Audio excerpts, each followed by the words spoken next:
The bullet had missed Vaughn Mitchell's heart by 3 inches, but it had torn through something deeper than flesh, his faith that a man could protect everyone he loved on the unforgiving frontier. He'd been 24 years old when he'd buried his younger brother after a saloon dispute turned deadly, and in the 2 years since he'd carried a simple truth like a stone in his chest: love made you weak. Care for someone and the West would use it against you. Better to ride alone, work alone, die alone if it came to that.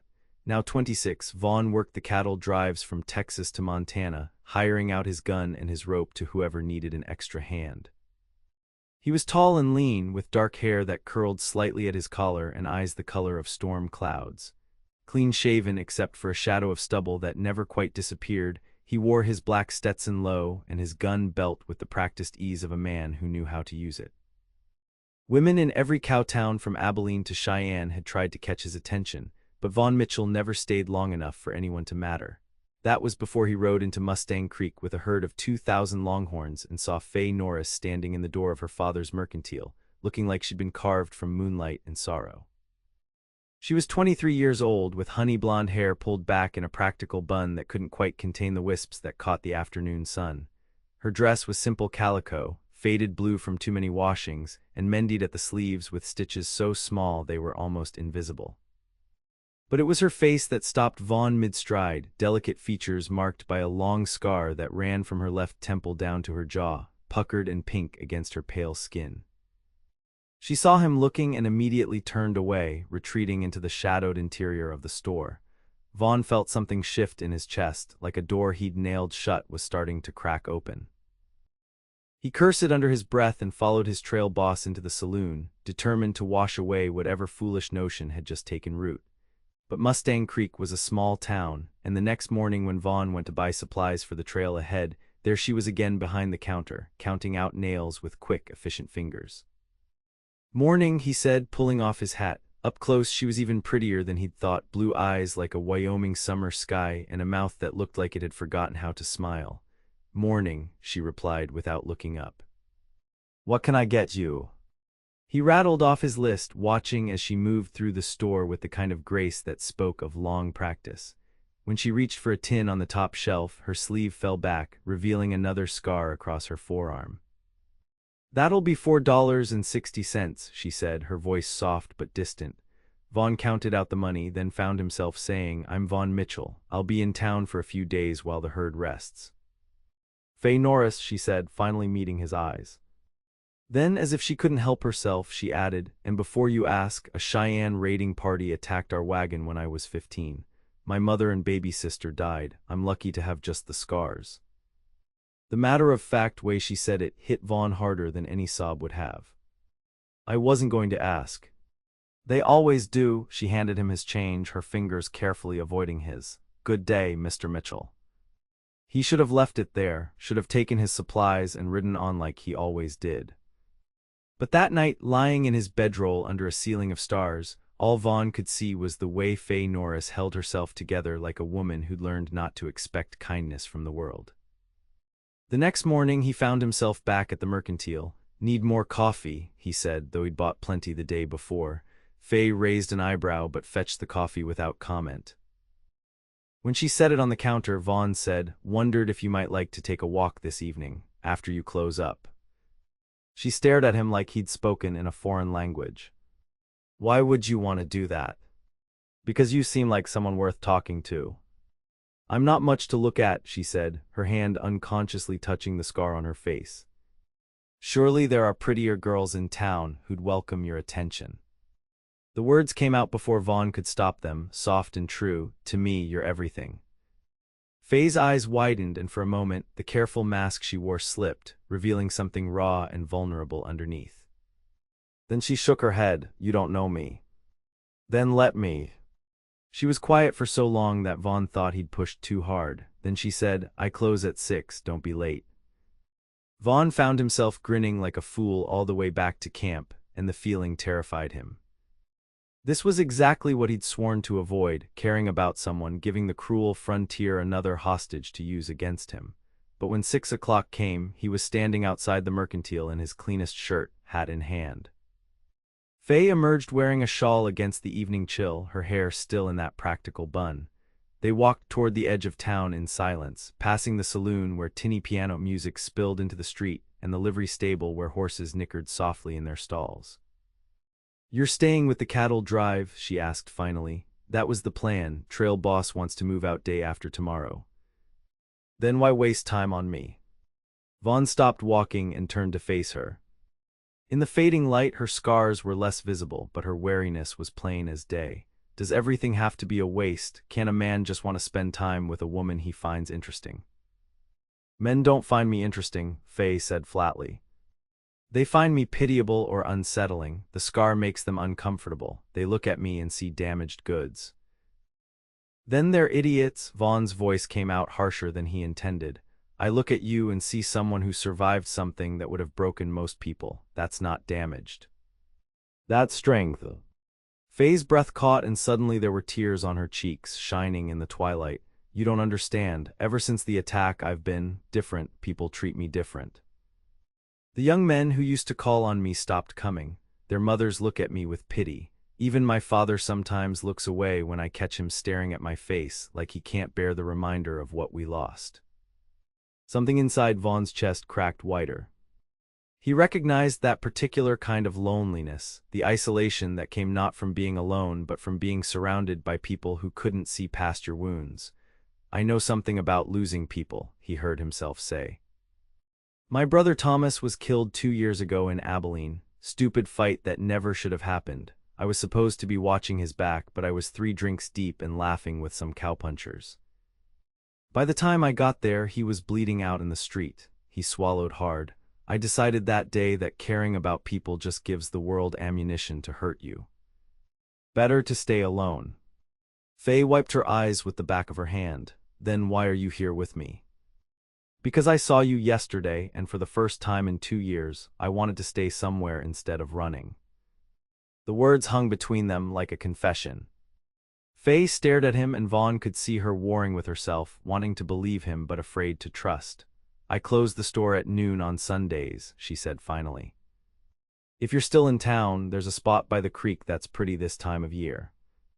"I'll be there," Vaughn promised. He rode back to camp that night knowing he should tell the trail boss he was staying on, at least for a few more days. The herd could spare 1 cowhand. But even as he made plans to linger in Mustang Creek, a voice in his head whispered warnings. "This is how it starts. This is how you get hurt. This is how the frontier takes everything you love." Sunday afternoon found Vaughn waiting by Mustang Creek, where cottonwoods cast dappled shadows on the water. When Faye arrived, she'd let her hair down. It fell past her shoulders in waves that caught the light like spun gold. She carried a basket over one arm. "I brought bread and cheese," she said, almost shy. "Thought we might have a picnic." They sat on a fallen log and ate in companionable silence, watching the water flow past. Gradually, Faye began to talk about the attack that had killed her mother and sister, about the long months of recovery, about the way her father had thrown himself into work afterward, leaving her to manage both the store and her own grief. "Sometimes I think the scars on the outside are easier than the ones people can't see," she said, tracing a finger along the mark on her face. "I wake up at night sometimes, hearing my baby sister crying. She was only 2 years old. I couldn't protect her." "You were 15 and under attack by armed raiders," Vaughn said fiercely. "You're not responsible for what happened." "I know that in my head," Faye replied. "But my heart doesn't always listen." Vaughn understood that distinction all too well. They talked until the shadows grew long, and when he walked her back to town, he found himself telling her stories about Thomas, funny memories he hadn't let himself remember in years. "He sounds like he was a good brother," Faye said as they reached the mercantile. "He was. That's why losing him hurt so much." Faye touched his arm lightly. "I'm glad you told me about him.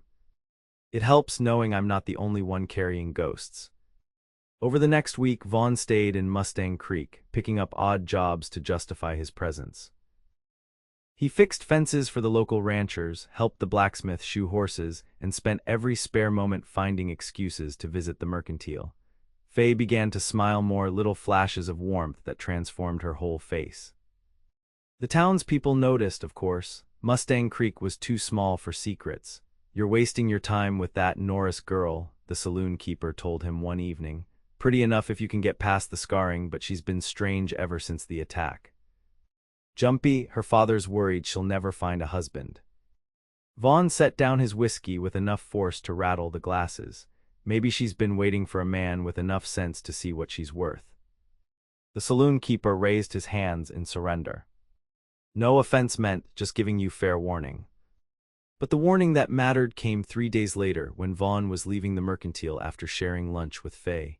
A man he didn't recognize, rough-looking, with a scar bisecting his eyebrow, grabbed Vaughn's arm as he passed. "You're Vaughn Mitchell," the man said. It wasn't a question. Vaughn's hand moved instinctively toward his gun. "Who's asking?" "Name's Cole Harrigan. I rode with your brother Thomas back in '66 before he went straight." The man's smile didn't reach his eyes. "Heard you were in town, thought we should talk." "Got nothing to say to you." "Not even about the night Thomas died." Harrigan's voice dropped low. "Funny thing about that fight, your brother didn't just get into a random dispute. He was set up, walked into an ambush meant to look like a saloon brawl." Ice flooded Vaughn's veins. "You're lying." "Am I? Ask yourself why 5 men jumped one cowboy over a card game. Ask yourself why they were all strangers who rode out of town the next morning." Harrigan leaned closer. "Your brother knew something he shouldn't have, information about a payroll robbery I was planning. He was going to run to the law, so I made sure he couldn't." Vaughn's vision went red. His gun was in his hand before conscious thought caught up, the barrel pressed against Harrigan's chest. Around them, people scattered, and he could hear Faye calling his name from the mercantile door. "Give me one reason not to kill you right here," Vaughn growled. Harrigan didn't flinch. "Because I've got 3 men with rifles aimed at that pretty scarred girl in the doorway. You pull that trigger, and she dies before you can blink." Vaughn's eyes flicked to the buildings around them. Sure enough, he caught the glint of sunlight on metal from 2 different windows. His finger trembled on the trigger. "That's what I thought," Harrigan said. "Now, here's what's going to happen. There's a bank in Laramie that's getting a big deposit next week. You're going to help me rob it, or I'm going to put a bullet in that girl's head. Maybe not today, maybe not tomorrow, but she'll never be safe as long as you're around to care about her. Go to hell." "Probably will, but you're coming with me." Harrigan stepped back. "You've got until Friday to decide. Help with the job or watch another person you love die because of your mistakes." He walked away and Vaughn stood frozen in the street, his gun still drawn, his world crumbling around him. This was exactly what he'd feared. Caring about someone had given the cruel frontier a weapon to use against him. He should never have stayed in Mustang Creek, should never have let Faye matter. "Vaughn," Faye's voice was small and scared. "What was that about?" He holstered his gun with shaking hands. "Nothing, just someone from my past." But Faye had heard enough. "He mentioned Thomas, and he threatened me, didn't he?" "I heard him say something about mistakes." "Faye, tell me the truth." Her blue eyes were fierce despite her fear. "What's happening?" So Vaughn told her everything, about Harrigan's confession, about the planned robbery, about the impossible choice he'd been given.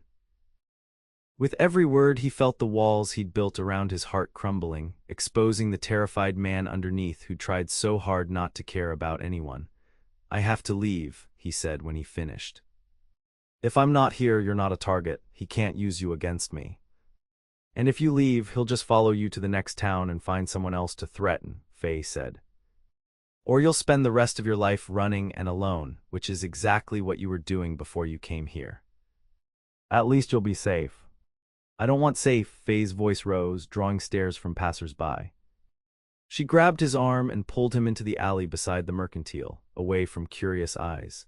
"Do you think I haven't been safe for the last 8 years? Do you think hiding behind these scars and keeping everyone at arm's length has made me happy?" "Faye, you told me that caring about people gives the world ammunition to hurt you." "Well, you're right, it does. The night my mother and sister died, I wished I'd died with them. It would have been easier than living with the grief. But then what? Just existing, never letting anyone matter because they might leave." Tears were streaming down her face now, following the path of her scar. "You're the first person in 8 years who's looked at me and seen something other than damage. You're the first person who's made me want to live instead of just survive. And now you're going to run away because it's safer." "He'll kill you," Vaughn said desperately. "I can't watch another person die because of me." Then don't watch, fight. Faye gripped his arms, her fingers digging in. Go to the sheriff, tell him everything. Let the law handle Harrigan. The law couldn't save Thomas.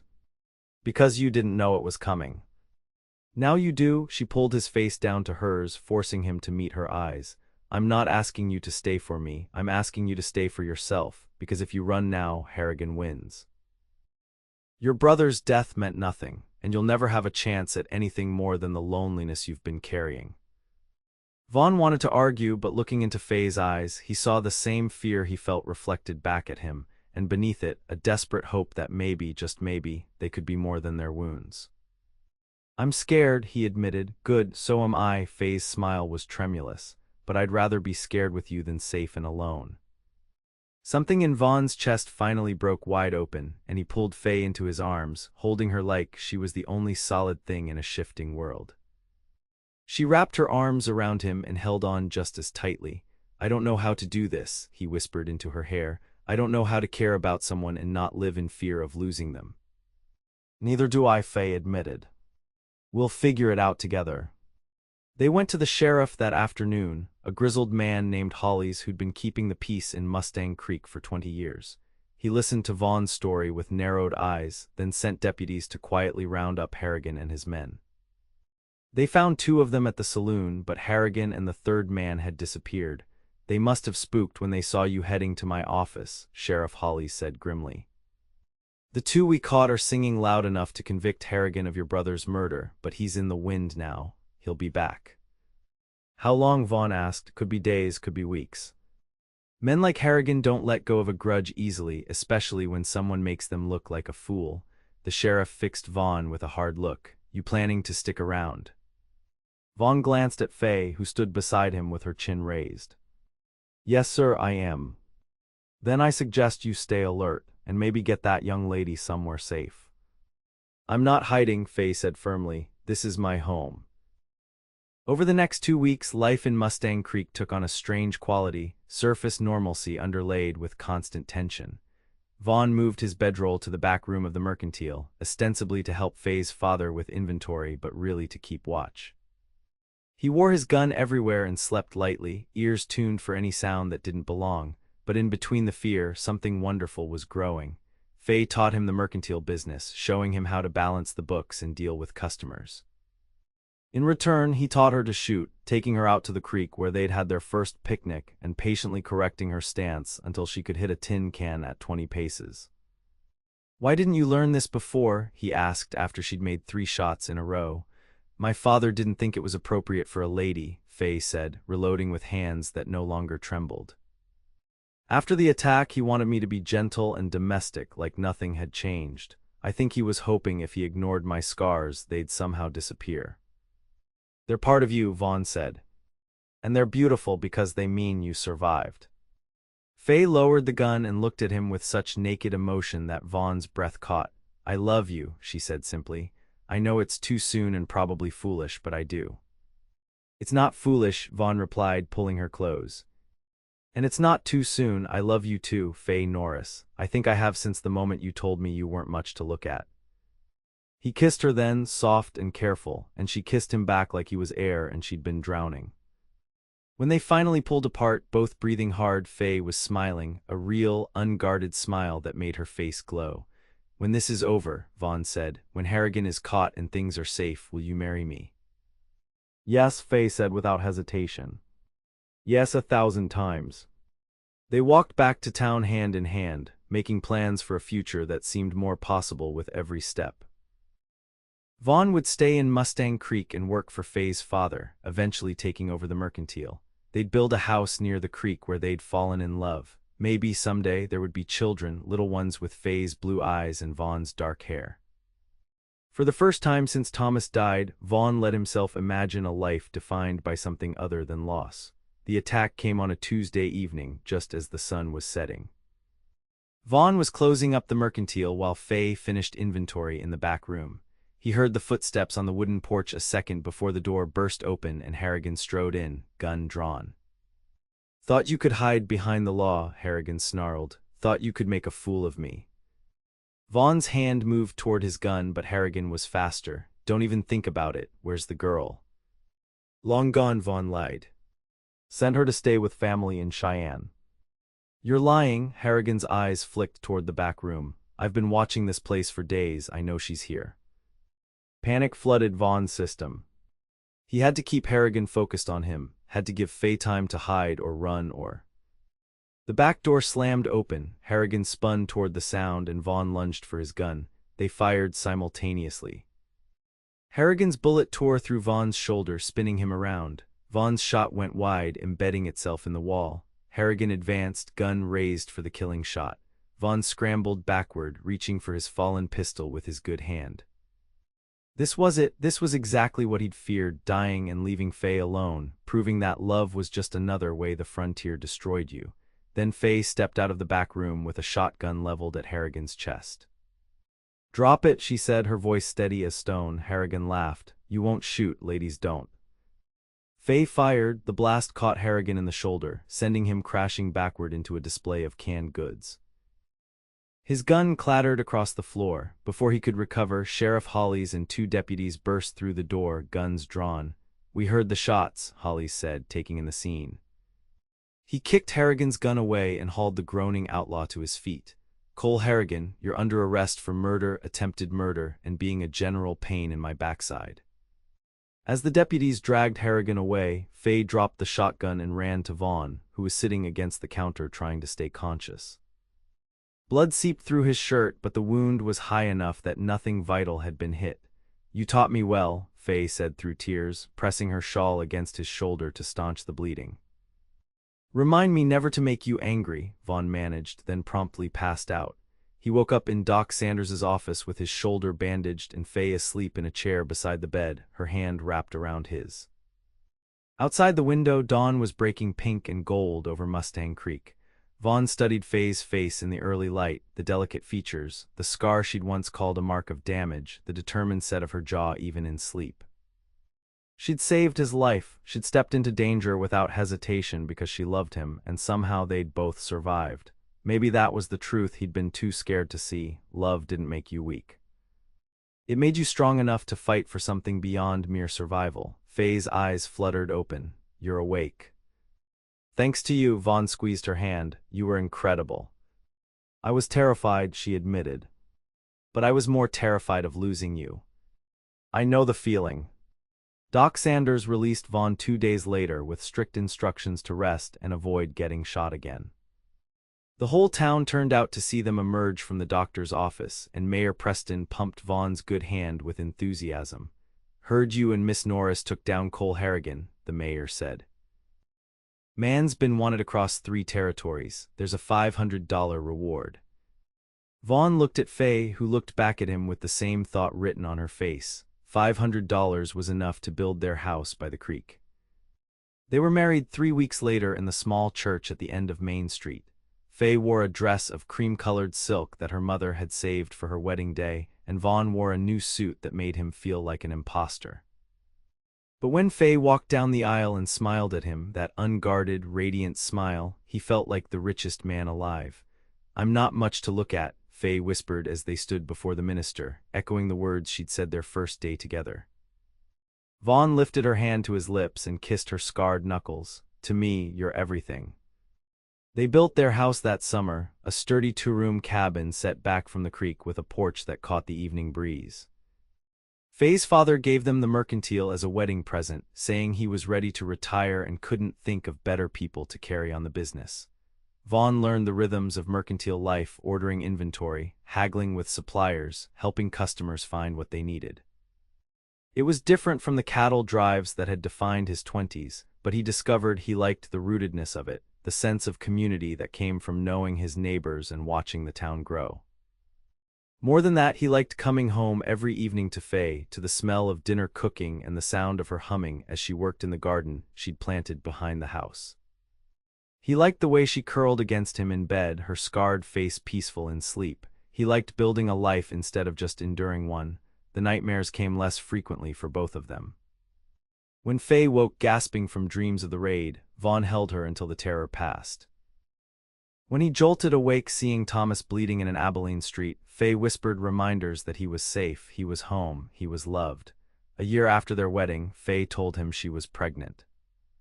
Vaughn felt terror and joy in equal measure, but Faye took his face in her hands and said, "We're going to be scared sometimes. That's part of loving people, but we're going to be brave anyway." Their daughter was born in the spring of 1880, a squalling red-faced miracle they named Clara after Faye's mother. Vaughn held her tiny body in his calloused hands and felt something shift in his understanding of the world. The frontier hadn't just taken from him, it had also given. It had given him Faye, given him this chance at family, given him a reason to believe that love could survive even the harshest landscape. 2 years later, they had a son they named Thomas. When Vaughn's eyes filled with tears at the christening, Faye squeezed his hand and said, "He'd be proud of you, of the man you've become." "I hope so," Vaughn replied. "I hope he knows I finally understand." "Understand what?" "That the frontier isn't just about survival. It's about building something worth surviving for." The seasons turned and Mustang Creek grew from a hardscrabble cow town into a proper community with a school, a church, and a railroad depot. The mercantile thrived under Vaughn and Faye's management, becoming the heart of the town where people gathered to trade not just goods but news and gossip and comfort. On their 10th wedding anniversary, Vaughn took Faye back to the spot by the creek where they'd had their first picnic. The cottonwoods had grown taller and their own house was visible through the trees, smoke rising from the chimney where their children were probably pestering the neighbor woman who'd agreed to watch them for the afternoon. "Do you ever regret staying?" Faye asked, leaning against his shoulder. "You could have kept moving, seen more of the country." "Not for a second," Vaughn said honestly. "I spent years thinking I had to stay alone to protect myself. Turns out I just needed to find someone brave enough to face the fear with me." Faye turned to kiss him and the scar on her face, barely visible now except in harsh light, caught the afternoon sun. Vaughn traced it gently with his finger, thinking about the girl who'd once called herself not much to look at, thinking about the closed-off cowboy who'd thought love was weakness. "I love you," he said.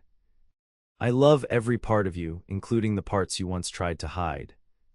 "I love you too," Faye replied. "You taught me that scars don't have to define us, they're just proof that we survived long enough to find each other." They walked back to their house hand in hand as the sun set over the Wyoming hills, painting the sky in shades of gold and crimson. Inside, their children were laughing at something, and smoke from the stove promised dinner soon. It was an ordinary evening in an ordinary life, and Vaughn had never been more grateful for anything.